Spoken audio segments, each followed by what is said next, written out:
என வாழ்ந்த வாழ்க்கையை மாற்றி சிறப்பாய் வாழ வைத்தவரே.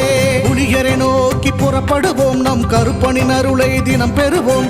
புலிகரை நோக்கி புறப்படுவோம், நம் கருப்பனின் அருளை தினம் பெறுவோம்.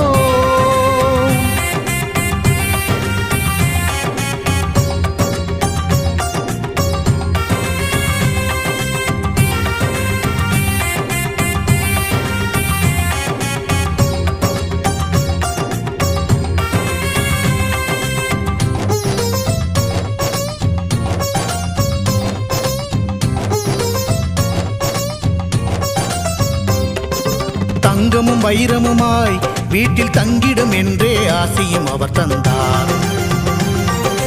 உன்னுடன் நான் இருப்பேன் என காட்சியை தந்து வரமும் எனக்களித்தார். புதுவித வாழ்க்கையை அள்ளி தந்து புறப்படு என்னுடன் என்று சொன்னார். பரம்பொருள் யார் என உணர வைத்து என் பரம்பரையை அவர் காத்து நின்றார். எந்த திசையிலும் வாழ்வ